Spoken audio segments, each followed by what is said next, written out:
All right, in this video, we are going to discuss the inverses of functions.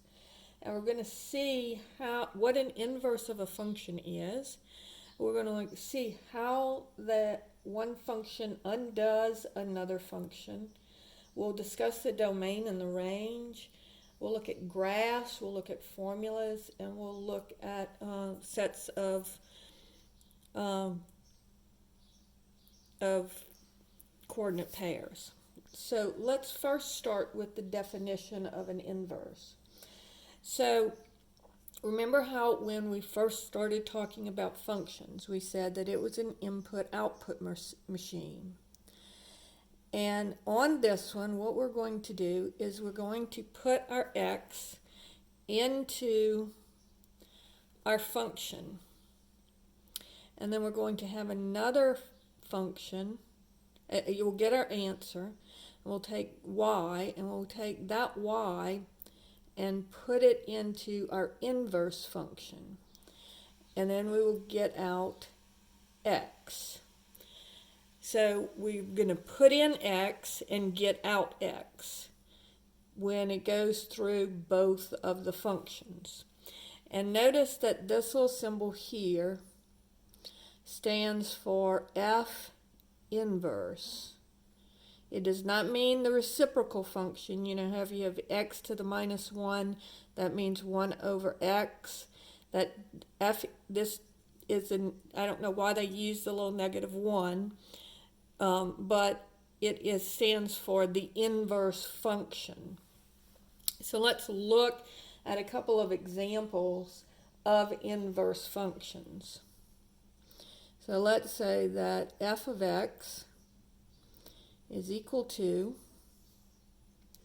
1, 3, negative 2, 4, and negative 5, 2. Now, if this is f of x, what this says is that when I put in a 1, I get out a 3. So for my inverse function, when I put in the 3 in my inverse function, I have to get out a 1.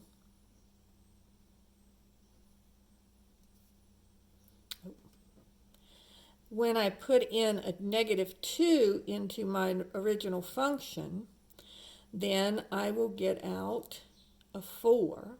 So when I put the 4 into my inverse function, I have to get out the original number. So I have to get out negative 2. So in my inverse function, when I put in a 4, I get out a negative 2. Same thing with the last ordered pair. When I put in a negative 5, I get out a 2. So therefore, in my inverse function, when I put in a 2, I should get out negative 5. Because notice that if I put in a 1 originally, then I go through this function, I go through this function, and notice I get out a 1 at the end. So I put in a 1, get the 3, then I get a 1. Here I put in the negative 2, I should get out eventually the negative 2, and I do. I put in negative 2, get out 4, put in 4, get out negative 2. Put in negative 5, get out 2, put in 2, get out negative 5. So notice that these have to always match up. And then also these have to always match up. So basically what you're doing on these when you're looking for the inverse function, you are swapping the x's and the y's. You're doing the opposite of what you were looking at before. So notice that the domain on this first function for f of x is 1, negative 2, and 4. And the range is 1, negative 2, and negative 5, not 4. Sorry. And then the range is 3, 4, 2.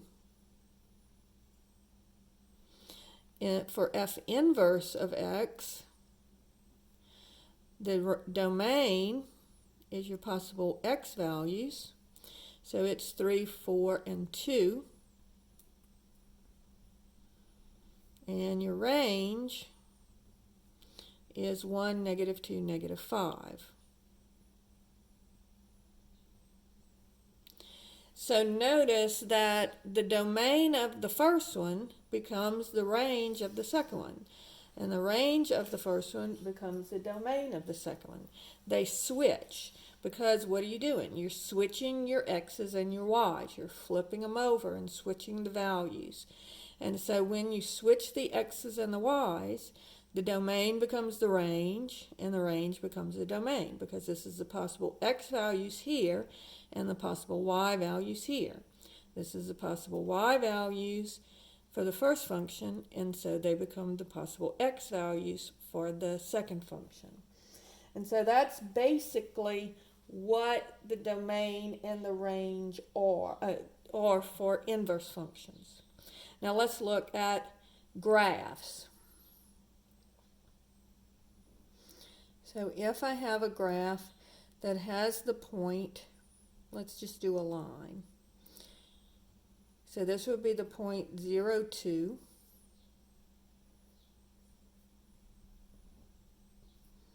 And this would be the point over 3 up 0. And this would be I'm not very good at drawing lines, but this would be my line going through those 2 points. Now, remember, when we're doing the inverse of a function, so this is f of x, so my f inverse of x is going to be, I'm going to swap my x's and y's. So instead of having the point 0, 2, I'll have the point 2, 0.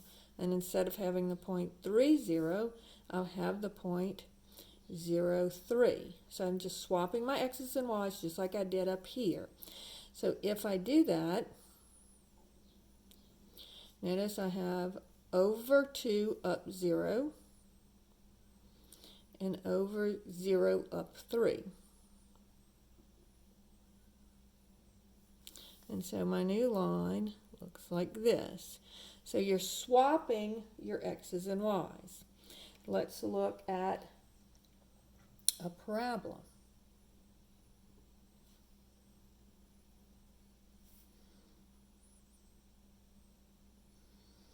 So let's say it goes through the point 0, 0.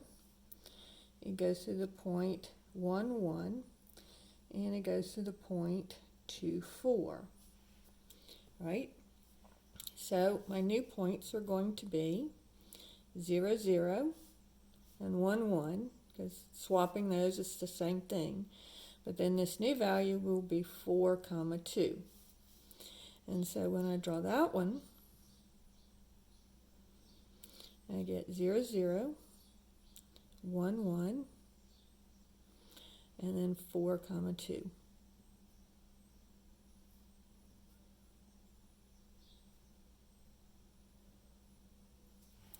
Now, if I draw this on the same coordinate system as my original function, notice that what it's going to look like is it's going to look like this. I'll draw that one in red. All right. So what happens is you're actually flipping, when you swap your x's and y's, you're flipping it about this line, y equals x. So you see this flips over and becomes that. All right. But basically you're switching your x's and your y's. All right. If I look at the other side of a parabola, because remember, in order to have an inverse, remember when we talked about the one-to-one functions? One-to-one functions have an inverse. And so we'll do a couple more of the points here in a second. But remember, if this had been an entire parabola, then when I flip it over, what happens is it becomes this, and this is no longer a function. So this is not a one-to-one function, so that tells me that it does not have an inverse. So if you want to know, does it have an inverse function, then the question is it 1 to 1? Is it a 1-to-1 function? And we'll look at that again when we do some more of these, but I wanted to go over the graphs first. All right, now let's look at the other half of the parabola. So again, 0, 0, and then this would be -1, 1.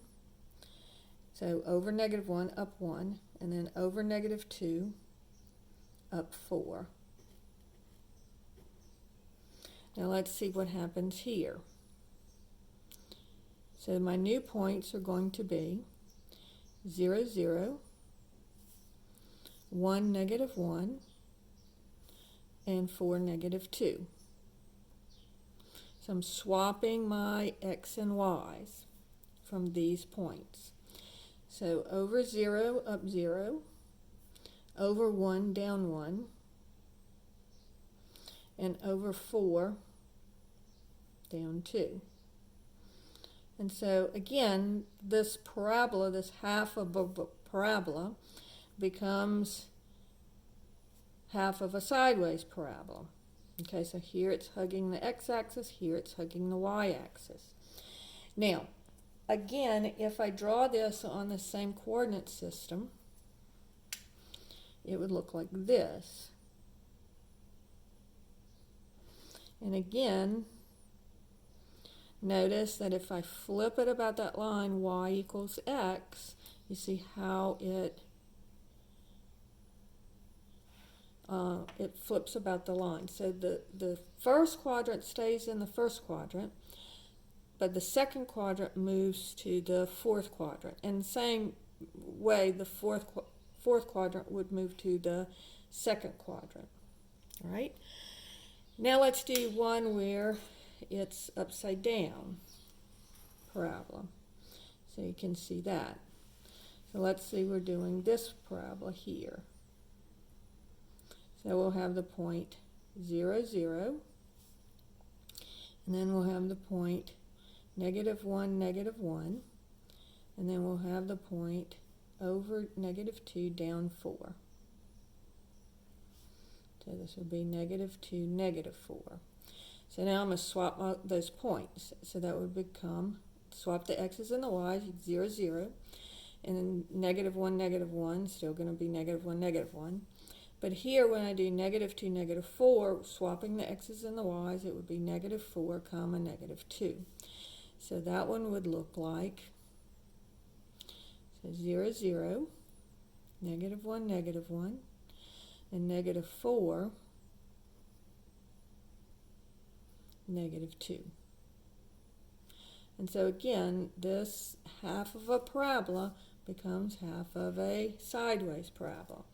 But notice if I put it on the same graph, it flips about that line y equals x. So third quadrant stays in the third quadrant. Now let's do one with fourth quadrant. And I'm just going to do this one very quickly. So 0, 0. This would be over 1, down 1. And then this would be over 2, down 4. So my new points would be 0, 0. Swapping these, -1, 1. Swapping these, -4, 2. And so it becomes 0, 0. Over -1, up 1, and over -4, up 2. So it looks like this. So again, putting it on the same graph, see how the fourth quadrant moves into the second quadrant. So the second and fourth quadrants switch. First quadrant and third quadrant stay in their normal quadrants. So that's the graphs of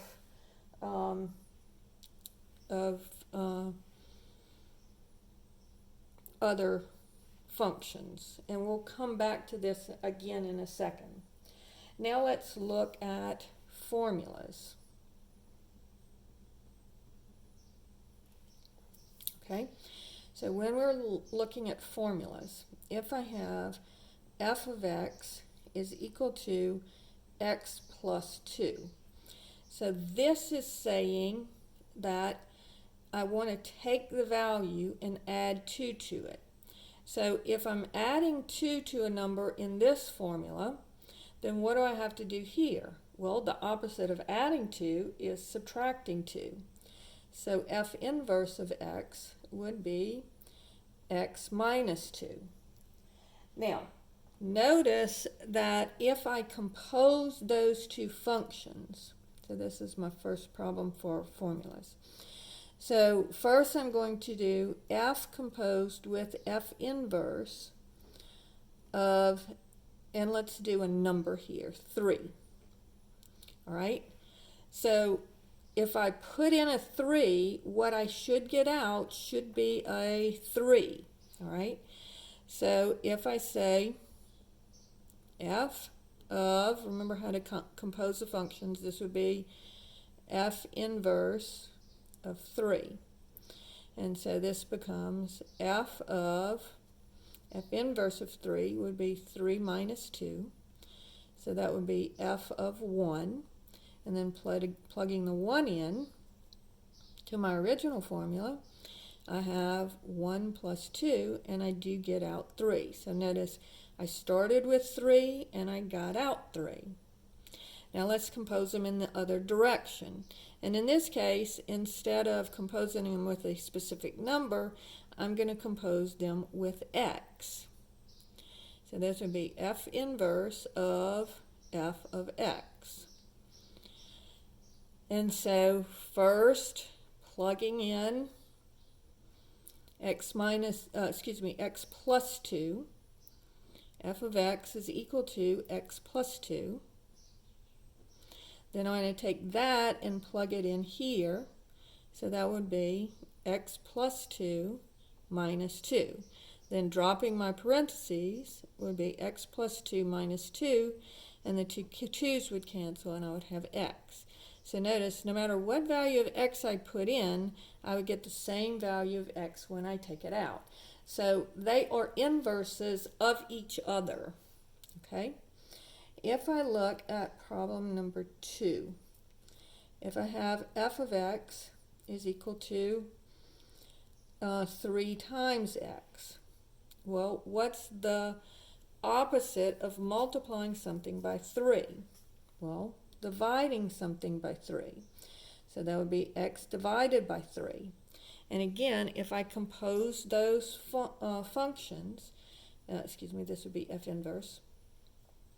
So if I do f composed with f inverse of, and let's do 5. So this would be f of f inverse of 5. So f inverse of 5 would be 5 over 3. And then f of 5 over 3 would be 3 times 5 over 3. And the two 3's would cancel, and I get 5. So notice I put in a 5, I get out a 5. Okay? Let's compose them with x again in the other direction. So f inverse composed with f of x would be f inverse of f of x. And then I just plug in f of x, which is f inverse of 3x. And then I take that value, 3x, and put it in for x here. So that would be 3x over 3. And the 2's 3's would cancel, and I would get x. So you see, no matter what the value is for x, when I multiply it by 3 and then divide it by 3, I'm going to get the same answer. So if I put in a 7, I'm going to get out a 7. If I put in 9, I'm going to get out 9. 9 times 3, 27, divided by 3, 9 again. So they undo each other. All right? So that's what inverse functions do. Now, we talked about how these functions have to be one-to-one functions. All right?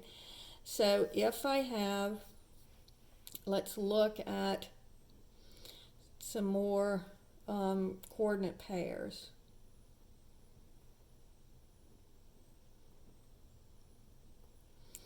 If I said f of x is equal to 1, 2, 3, negative 4, and 5, 2.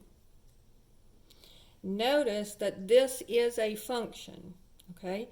Because when I put in a 1, I'm getting out a 2. When I put in a 3, I'm getting out negative 4. And when I put in 5, I get out 2.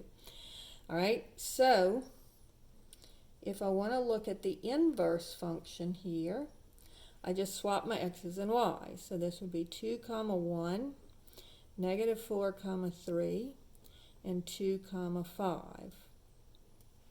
Right? And so looking at these, at this function, notice it's not a function, because when I put in a 2, I get out either a 1 or a 5. I don't know which I'm getting out. So this one is a function, but this one is not a function. So notice that this one has to is not a 1-to-1 function. So let's go over one more time which functions are 1-to-1. So if I have a line, it is a 1-to-1 function, because remember, it is a function because it passes the vertical line test, and it's 1-to-1 because it passes the horizontal line test. If I look at my parabola, it is a function because it passes the vertical line test, but it is not 1-to-1. So it does not have an inverse. But notice up here, if I cut it off at the vertex and only take half of it, then I would have an inverse. All right? If we look at the snake, it is a 1-to-1 function because it passes the horizontal and the vertical line test. All right, if we look at the V shape, not a function, because notice if you draw a horizontal line, you hit it at 2 different places. Same thing here, 2 different places, but here always 1. Then if we look at the square root function, it is 1-to-1. If we look at the sideways snake, it is 1-to-1. If we look at the boomerang, it is also 1-to-1. But the volcano is not 1-to-1. So notice, again, we're talking even and odd functions here. This one is even, not 1-to-1. Even, not 1-to-1. Even, not 1-to-1. Whereas these functions are odd, odd, odd, so, and they are 1-to-1 functions. Okay, same thing here, odd, odd, odd. Now this one is neither even nor odd, but it is a 1-to-1 function, all right, because it only has part of the graph